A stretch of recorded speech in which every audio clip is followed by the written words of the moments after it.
Thank you to the organizers. Thank you to everybody to be here. It's a great pleasure to be again in a normal conference. So as the previous speakers, I say, please ask questions. I thank also, of course, my collaborators. What I will explain you is something which is a long work over several years, done with Maria Angelica Cueto,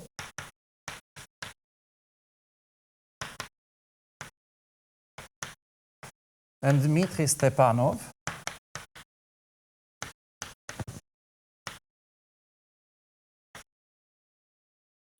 So I also thank the CIRM because this work was started here as work in pairs, but not in pairs because we were three.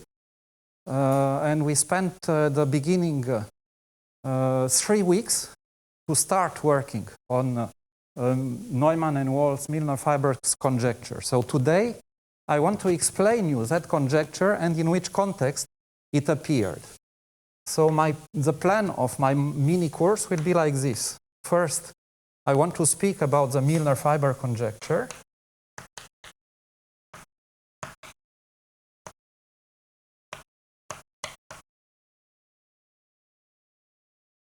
Second, I want to explain how to use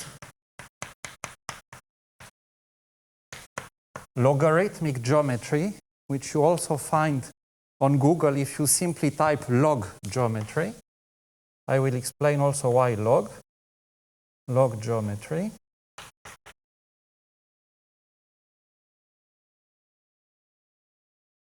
Third,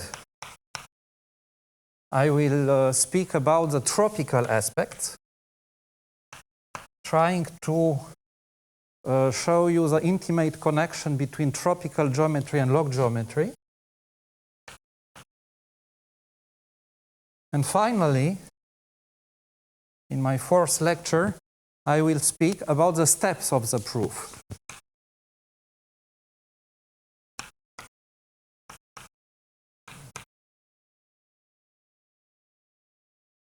So the Milnor fiber conjecture is about cutting Milnor fibers into pieces. And also our work, a lot is written, but we had to spend a lot of time writing details till we see how to cut it into papers. And in fact, last month, finally, we put on archive the first paper of a series of, we don't know if finally there will be 3 or 4 papers explaining everything, but I will try to show you what are the difficulties. And one of our difficulties is that log geometry and tropical geometry were not sufficiently well developed as foundations for dealing with singularities. And we had also to write a lot of foundations. And when you write foundations, you know that the text gets longer and longer, and that sometimes you have to split things into pieces. So, just keep in mind that the general problem is question how to cut Milnor fibers into pieces.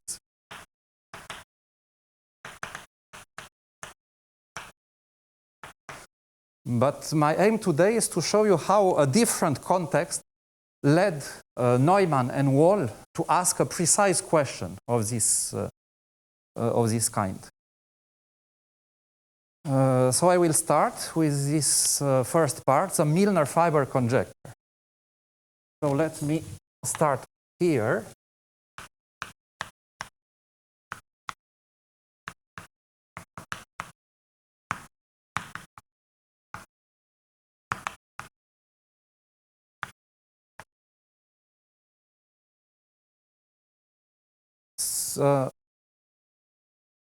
Everything will deal with singularities, but also low-dimensional topology, specifically 3-dimensional topology and 4-dimensional topology. And in 3-dimensional topology, we will deal with integral homology spheres. So I will start now with giving you a warm-up on integral homology sphere. So what is an integral homology sphere in dimension 3, because one has also integral homology spheres of other dimensions? I will abbreviate this by Z, H, S3, saying that we are in dimension 3. This is by definition, it is a closed 3 manifold whose homology with integral coefficients is exactly that of S3. 3 manifold, say M, such that the full homology, that's why I put a star here, meaning that I have the direct sum H0, H1, H2, H3 of M with integer coefficients is isomorphic as a graded group with the same thing for S3. Of course, S3 is a trivial integral homology sphere, but one has much more. And in fact, it's not clear. If you had the first course of algebraic topology, it's not at all clear that there is even one more. And the first example was introduced by Poincaré himself in his last paper of the series, which he titled Analysis Citus. So the first non-trivial example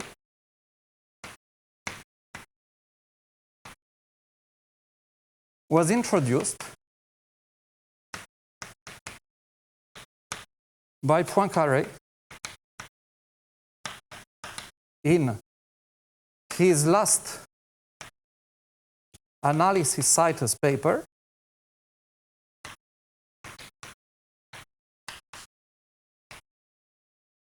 of 1904.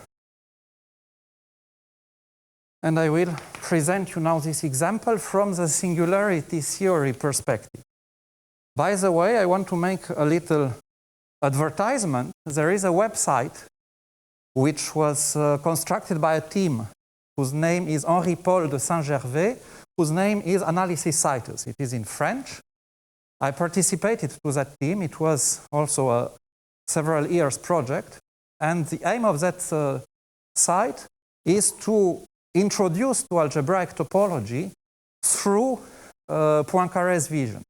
So there we find, you can find all his Analysis Citus papers and the adjacent papers dealing only with algebraic topology. All those papers are commented, so you can click, you are inside the paper, and you will see that a lot of things go to explanations. We have also an introduction to algebraic topology following the plan of his papers, so we introduce things exactly in the order in which they appear in Poincaré.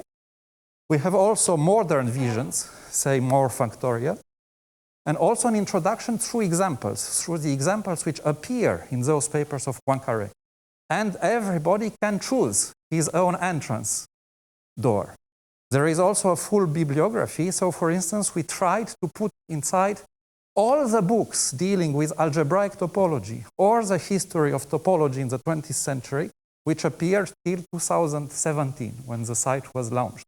And each reference has a small comment, either written by us or extracted from Matzainet, which helps you seeing what's happening in each one of them. And for instance, if you have to prepare a class on algebraic topology or on three-manifold topology, you can go and look at the reference and those comments to see what you would like to choose for your course.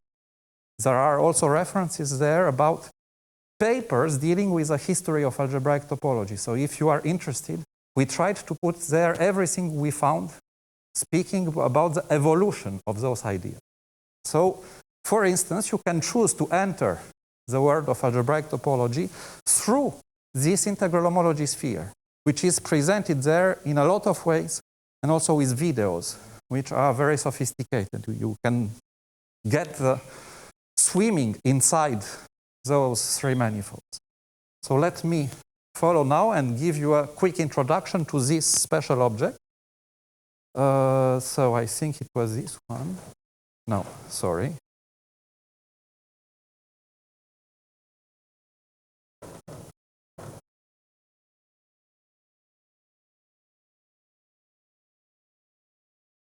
Okay.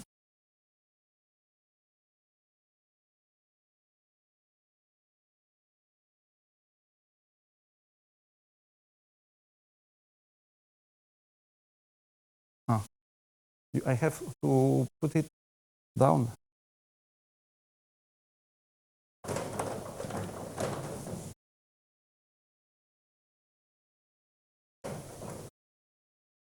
This is okay? Great, thank you. So Poincaré introduced his integral homology sphere. His integral homology sphere, because now it is known as the Poincaré homology sphere, using a Heegard diagram.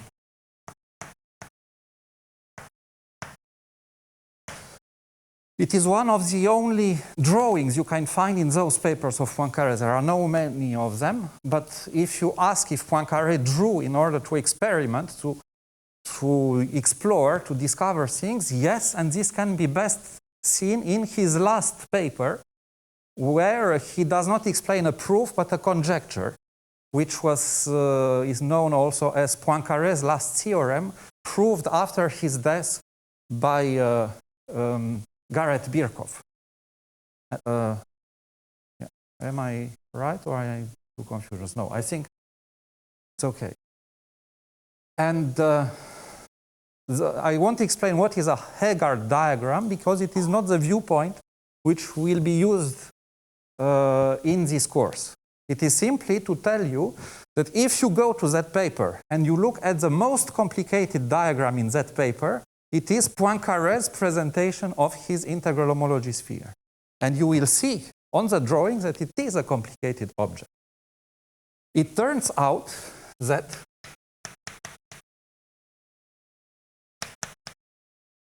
it is also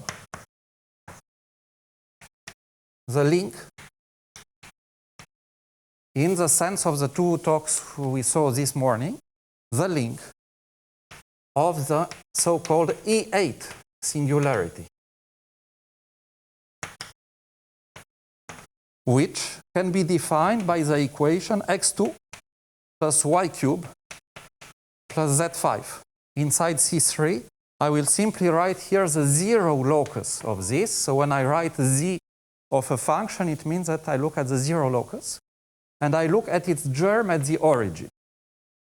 So this is a hypersurface singularity contained in C3 with coordinates x, y, z. What allowed to see that Poincaré's definition coincides with this link is, in fact, a theory developed by Zeifert at the beginning of the 1930s. The diffeomorphism between the two manifolds can be obtained, can be proved using the notion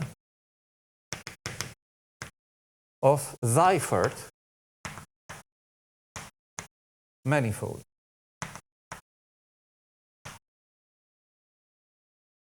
The easiest way to say what is a Zeifert manifold is simply to say that it is a generalization of three manifolds fibered by circles. So these manifolds fibered by circles appear naturally each time you think, say, about a complex curve, compact one, which I draw from the viewpoint of its real topology as a compact Riemann surface. But contained in a complex surface. So this is contained in a complex surface, meaning a 4-dimensional real manifold. So one thinks about this 2-dimensional object, but one has also to understand how it is embedded in the ambient 4-dimensional manifold. And for this, one has to think first how it is embedded in a tubular neighborhood. And the first thing to understand this fact is to understand that the tubular neighborhood admits a structure of disk bundle. So in fact, here what I drew near each point is a transversal section, but you have to understand that these transversals are disks. So exactly like if you draw here a curve on the plane, this would be a tubular neighborhood. And now you see that the tubular neighborhood can be fibered here by segments. And one has the analog here. These are 2-dimensional disks. And in general, what happens, unlike this real situation, is that globally that bundle can be twisted. So it is not, in general, it is not globally trivial. So this is in general twisted. The normal bundle is in general twisted. And of course, the simplest illustration of such a global twisted normal bundle is a Möbius band.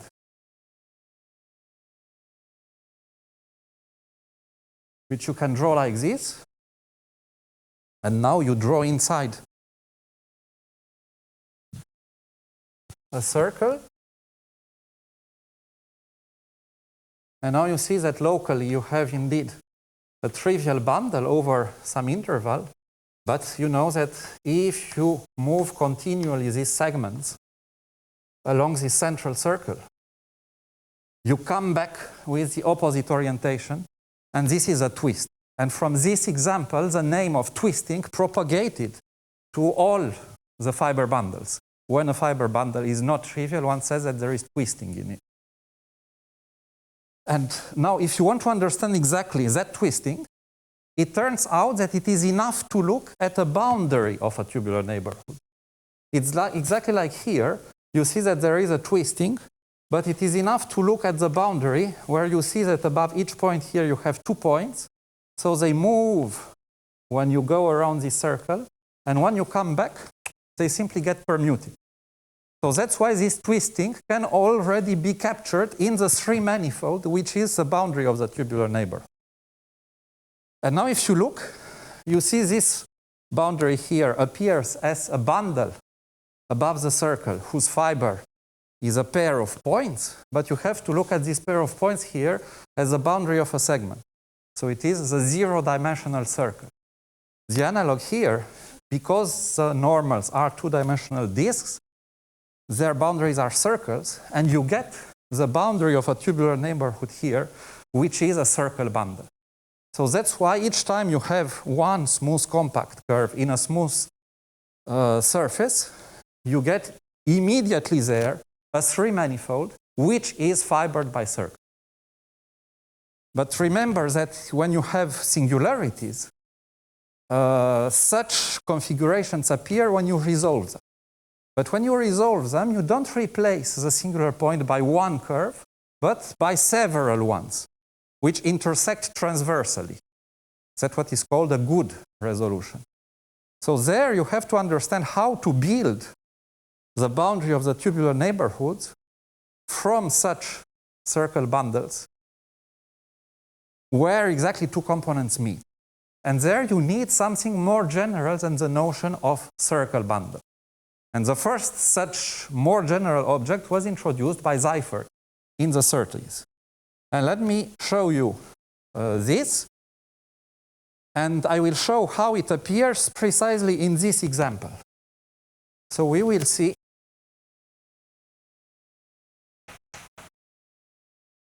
that this, the link of the E8 singularity is in fact nearly fibered by circles. It is in fact foliated by circles. is also filled with circles, but in a non-trivial way. One has a foliation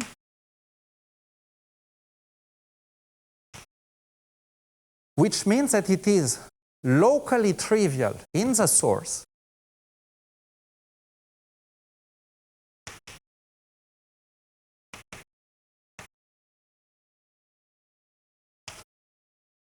but not a fibration.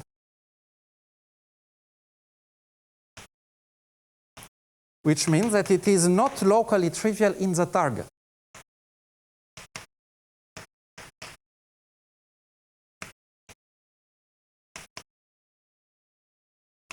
If I explain things like this, it is because I was inspired by an article of introduction to these ideas written by Strehlfeld, who was a master of Zeifert. They wrote together a wonderful book of introduction to three-dimensional topology, published in 1934. And Strehlfeld wrote a very nice article where he explains exactly this. Look, there are two ways to be locally trivial, either in the source, where he defines foliations, before foliation theory existed. This is very interesting. And locally trivial in the target, where one defines fiber bundles, which are locally trivial. And what is also interesting is that the name fiber was introduced for the first time in topology in the 1933 paper of Zeifert. It was himself who introduced that. And then it became known mainly for topologists as a fibration, as a locally trivial fibration. But one has to know that in other contexts, this is not true. For instance, for an algebraic geometer in general, fibration is not locally trivial. It has, in general, fibers of constant dimension, but not more. So fibration is a word whose sense depends on the context. Are there questions still here? So let me show you now how you get this circle fibration here, foliation, sorry.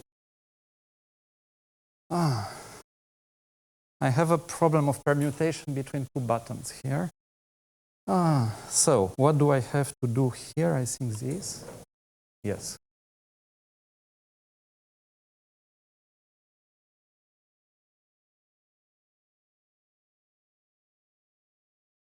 No.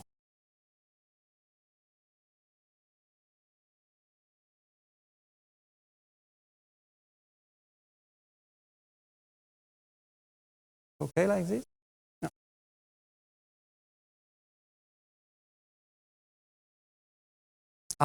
Thank you. May I turn it a little? Yes, thanks. Great.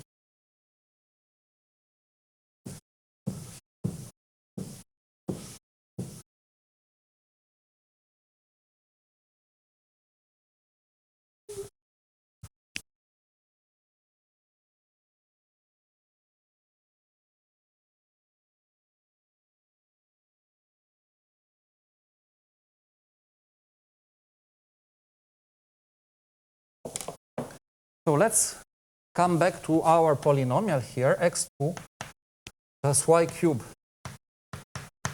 plus z5. So you see here, one has different exponents, 2, 3, 5. So this polynomial is not homogeneous, but it becomes homogeneous if one endows the variables with different weights.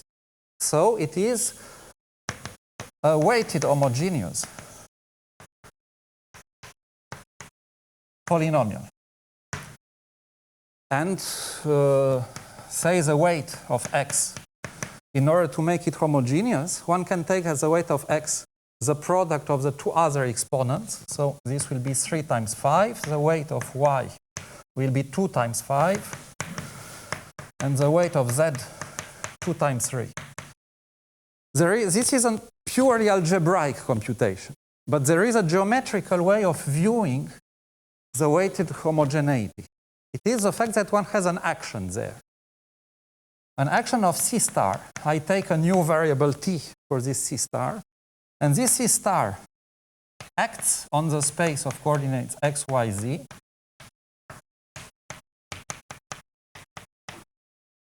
So t acts on the triple x, y, z by multiplying with t to those powers.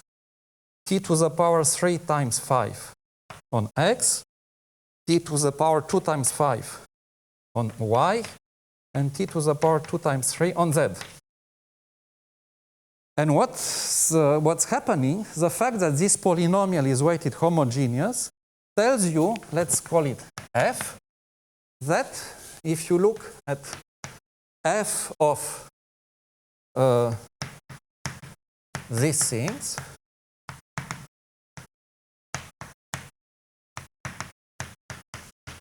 you will see that you get a t common power of t which gets out, which is t to the power of the 3 exponents f of x, y, z. So this says that if you act by t, the levels are preserved globally. So a level of f is sent to another level of f. But in general, they are moved. With one exception, which is a 0 level, which is sent to itself. So it means that z of f is left invariant by this C star action. But this 0 level, you can think about it as a kind of cone. In the usual cones, you get something which is a union of lines. Simply now z of f will be a union of orbits of this action. Orbits, and each one has 0 is in its closure. So you have something which is like this, which is a union of orbits.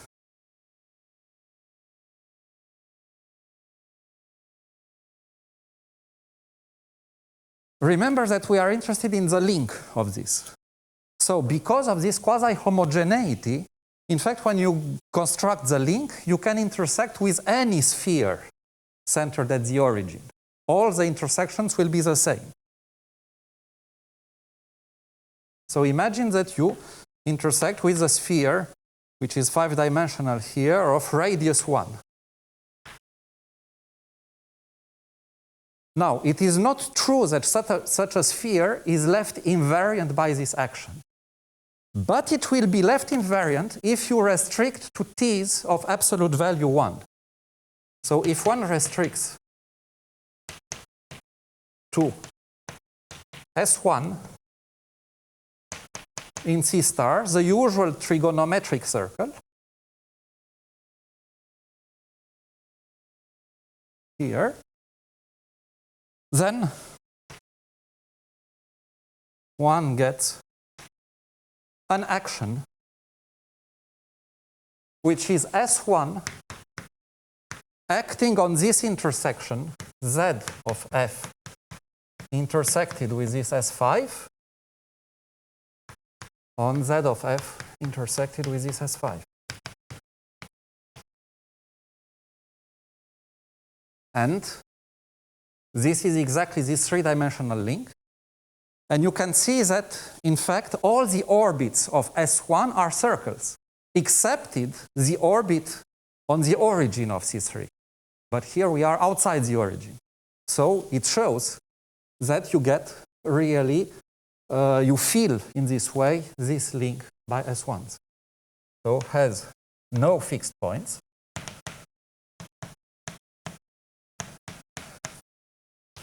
And this, we get that the link of our E8 singularity is filled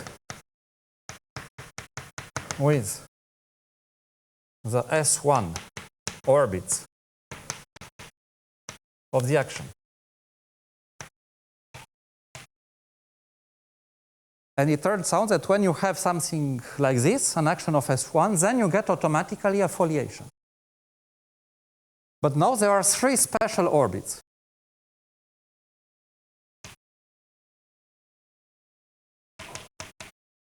Which also can be seen algebraically.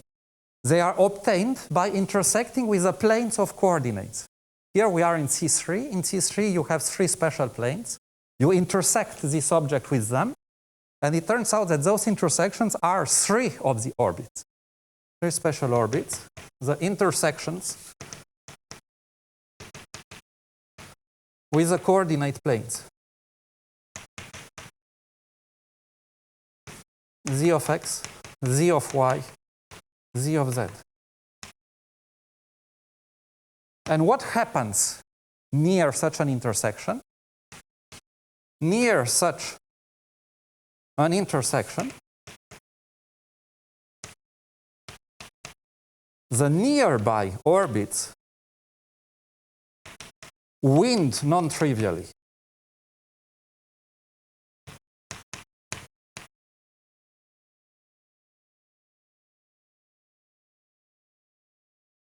No, sorry.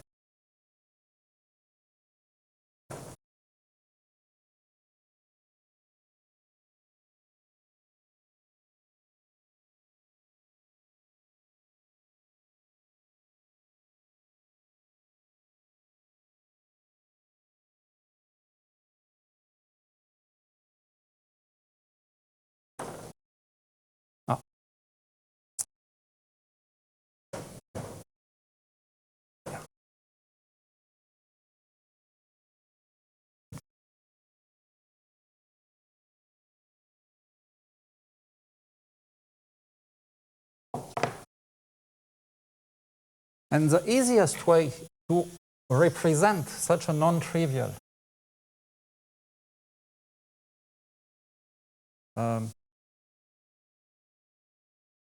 winding is the following. You draw like these two concentric circles. You imagine that this is a solid torus seen from above. Now you imagine the central circle here.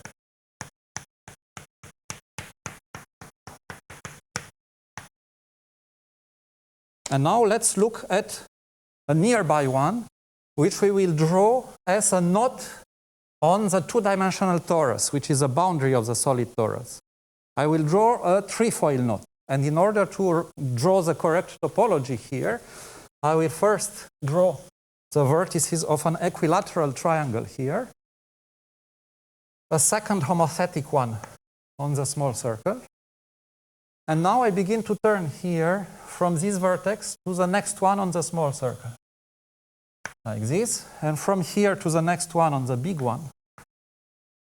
And here it's important to go below this one, and then from here to here, and now from here to here, and from here to here, and now from here to here. And now I think that you see here a trefoil knot, but you also see that it winds twice. If you look just nearby, you have to imagine that this is a very, very small solid torus around the central fiber, and all the solid torus is filled with such circles. I drew only one on the boundary of the tubular neighborhood, and you see that if you move once around the solid torus, this nearby fiber winds twice. And this is the simplest non-trivial example of such a winding. And in general here, you have many ways, because imagine that you turn here 15 times. Then there is also a combinatorics of the way the first return map behaves. If you get ones like this, you make a turn in a transversal circle. And in fact, that's why the topology of such special fibers is encoded by all the positive rational numbers up to a simple equivalence relation. So this is this phenomenon, and the first fibrations to be known under this name were these fibrations introduced by Zeifert. And now when you have such a fibration, you can look at its the quotient by the circle action. So in the E8 case, the quotient of the boundary of E8 by this circle action is topologically simply a two-dimensional sphere, and as I told you, there are three special fibers. So one of them is like this. There is a second one and a third one. Here, near this one, I showed you that the nearby fibers turn twice. So let's decorate this with 2. Here, this one, the nearby fibers turn 3 times, so decorate it with 3. And here, 5 times. So you see that in this way you get from purely 3-dimensional topological considerations, you get back those exponents, 2, 3, 5, which were pure algebraic formalism at the beginning. So you see that here one has mentally, if you like to communicate between algebra and geometry mentally, I think you are very happy, because this is a really very good translation, a reinterpretation in purely space terms of those numbers. And in fact, Zeifert, well, what's not immediate, now one has to work a little more to show that this is indeed an integral homology sphere. I won't do it. I only wanted to show you that here one gets a 2-dimensional sphere with 3 special fibers. And in fact, Zeifert showed that this is a general rule for understanding Zeifert manifolds, which are integral homology spheres. So one of his 1933 theorems is the following.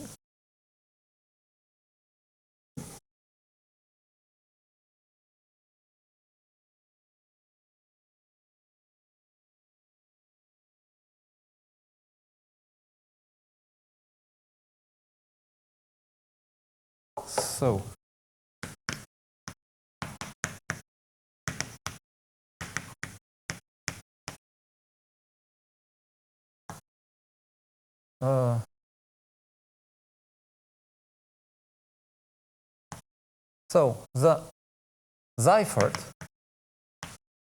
manifolds, which are integral homology spheres,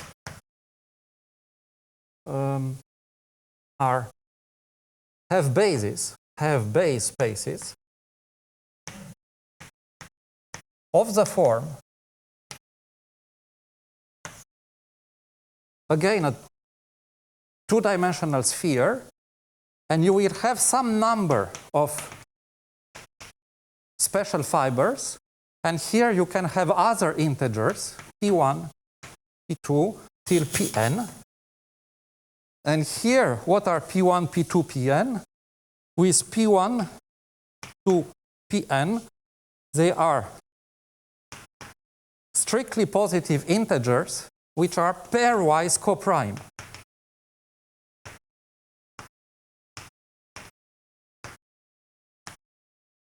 So the theorem does not finish here. It is, in fact, a classification. Conversely, each such set of positive integers with these properties gives rise to a unique Zeifert fibered integral homology sphere. Up to diffeomorphisms. And here there is a subtle point. I say diffeomorphism and not orientation preserving diffeomorphism, is that in fact I did not speak at all about orientation. But when you look at 3 manifolds, it's absolutely crucial to say if you look at an oriented 3 manifold or not, because when you change orientations on 3 manifolds, in general you get a different oriented 3 manifold. This is something one has to learn on examples, and it is unlike 2 dimensions. If you take a surface which is orientable, you put either of the 2 orientations, the 2 surfaces are orientation preserving, diffeomorphic.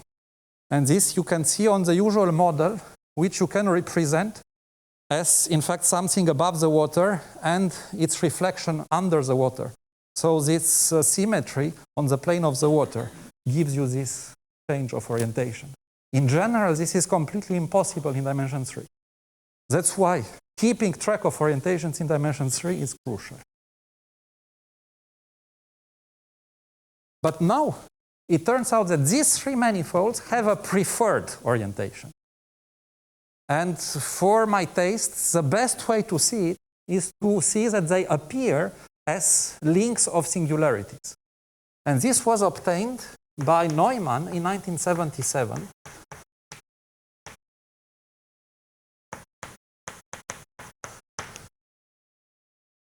Is that the previous Zeifert fibered integral homology sphere is a link of a singularity which is obtained by equations like this, but not only one. We take again P1 to Pn, we put them as exponents,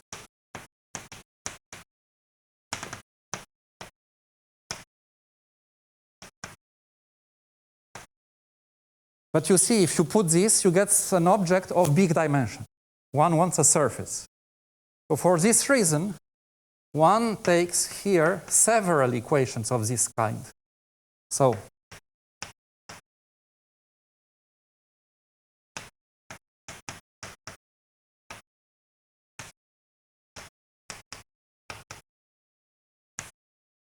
and now one has to put coefficients. C11, C12 till C1n. Here C2, C1 n minus 2. You need n minus 2 equations in order to hope to get to dimension 2. C2 n minus 2 till here Cn. No, what did I do? No, sorry. Here it's a converse. I numbered this n minus 2, 1, n minus 2, 2, till n minus 2, n. And here the condition is to get an isolated surface singularity is that the matrix of coefficients has to have all its maximal minors non-zero, with non-zero maximal minors of this matrix. This was a condition which was discovered by Helmut Hamm in his thesis, done under Briscorn. Briscorn had studied carefully hypersurfaces with this equation. It is in this way that he showed that one can get exotic spheres as links of hypersurface singularities, and it is this discovery which brought Milnor into singularity theory. And then Hamm in his thesis had the problem, among others, to extend what Briscorn and Milnor had understood for hypersurfaces for complete intersections. And it is in that context that Hamm saw this condition with maximal minors. And a little later, Neumann understood that, in fact, such Briscorn, Hamm complete intersections give you a corresponding picture with what I showed you here. That, in fact, you have these Zeifert fibered integral homology spheres as links of surface singularities. And in this way, because links are naturally oriented as boundaries of the small parts of surfaces towards the origin, you get a preferred orientation on those links. And now here one gets, let's call sigma of P1, Pn. Those are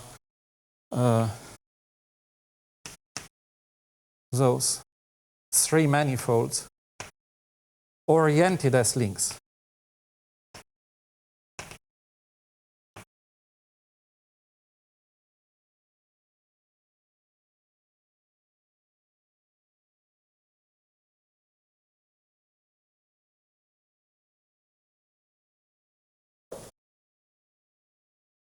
Sorry.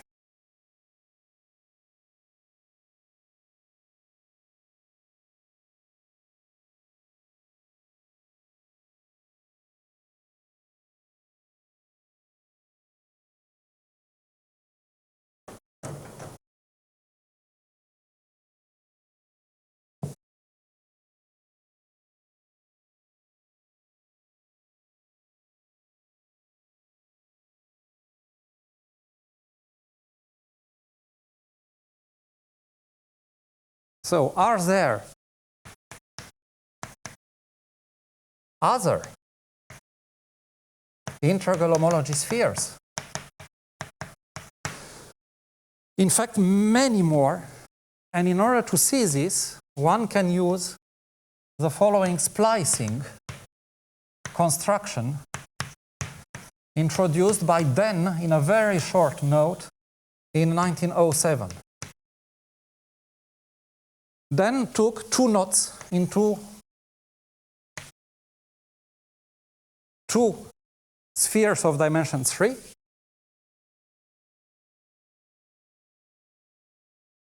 I don't exactly show how it is knotted, simply say that this is a knot. And now what you can do is to remove tubular neighborhoods of each one of them. So you dig around them. So you imagine that this is removed. And you do the same on the opposite side. So it is a construction. It was a time when topology became cut and paste. There is a kind of pleasure when one does small dimensional topology is that you can really do Lego games. And now you get 2-3 manifolds with boundaries which are two-dimensional tori. And one just glues one torus to the other one.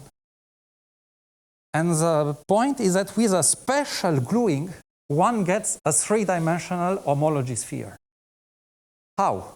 Well, the point is that the only way to glue this in order to get an integral homology sphere is that on this torus one has two special classes of circles. Meridians, which go once around the knot, and also longitudes, which turn once around but have zero linking number with the knot. One has to glue them by permuting the roles. Meridian here goes to longitude here, and conversely. And in this way, one gets a special kind of operation, which was called splicing by Ziebenmann much later, in 1979. And this is an integral homology sphere. Den played this game with knots in S3, but it turns out that you can take knots in integral homology spheres which are already constructed and do the same. And you get again new integral homology spheres. And Ziebenmann, at that moment, he wrote a paper in which he also introduced a special symbolism for understanding new integral homology spheres obtained by this kind of chemical reaction. He said, well, represent one of them like this, the knot in this way. And when you want to sum these two, you have a result of this special splicing. You get something like this. And now one can apply this game starting from such objects, which I just showed you. And then Ziebenmann said, well, then it's not good to have such a name, sigma of P1, Pn. So he introduced sigma of P1, Pn, and he represented it simply in this way as a star graph. One vertex, then you have arrows, and on each arrow you put those exponents, P1, P2, Pn. And now you can do this game here in the following way, and I will finish with this today.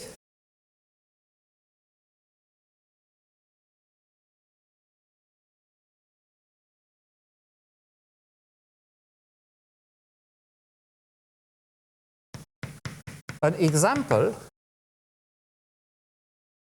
which is an example, the most basic example of the papers of Neumann and Wahl, about which I will tell you tomorrow morning. Here put 2, 3, and 7.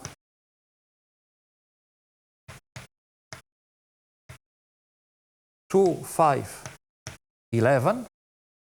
So in fact, you see here you have prime numbers. But I told you that what is important is not that they are prime, but they are co-prime. They are taken prime because if you don't want them to be prime, you have to make products of primes, and you get rapidly to very big numbers. And this is annoying for simple examples. So then here you get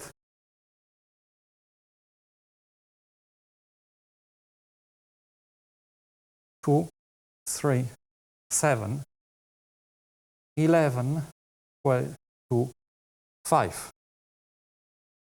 So you see this is a symbolism for a special integral homology sphere. And it turns out that for this one and for a general class, which was introduced by Neumann and Wahl a little after 2000, there is an analog of the picture I showed you. They were able to write a system of equations describing an isolated surface singularity whose link is this 3 manifold. But now you see that the link is obtained from links of 2 simpler singularities. Their conjecture, said informally today, and I will start by saying it precisely tomorrow morning, is that one has a similar way of understanding the Milnor fiber. The Milnor fiber of this object can be obtained from the Milnor fibers of these initial singularities by a special 4-dimensional operation, which is an extension to dimension 4 of this splicing procedure of Max Dent. So one can say that a little more than 100 years, or a little less than 100 years after Dent understood this operation, Neumann and Wahl extended it to dimension 4 and conjectured something very special about a special class of singularities called splice-type singularity. So this is where I will start again tomorrow morning. Thank you very much for your attention.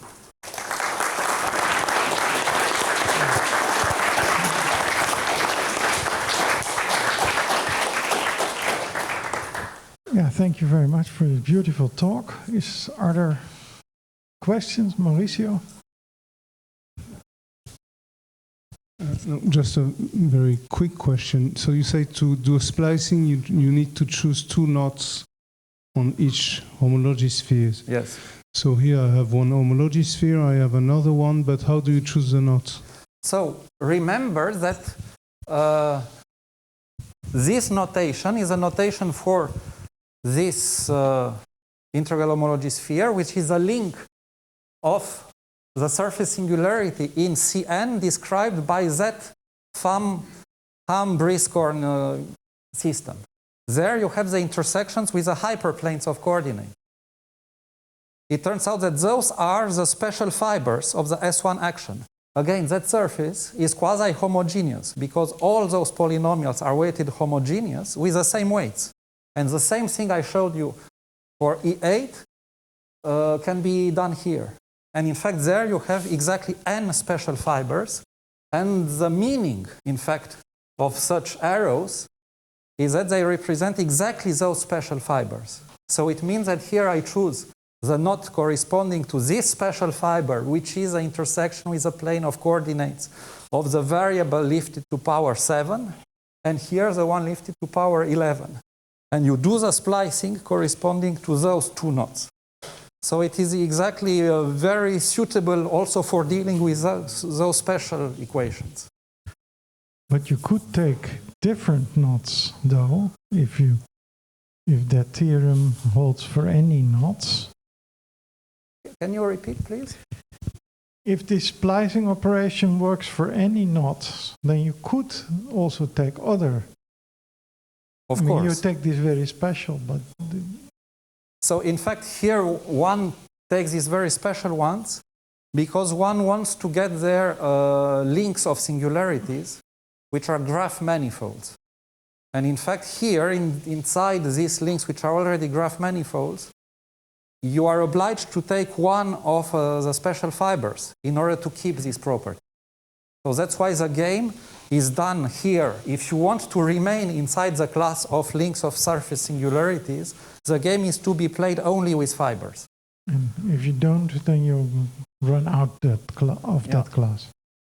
But of course, one can, if one looks at these things not with links of singularities, but intersections with bigger spheres, it would also be very interesting to understand there if a pair splicing but with knots which are not graph knots. Okay. Any further questions?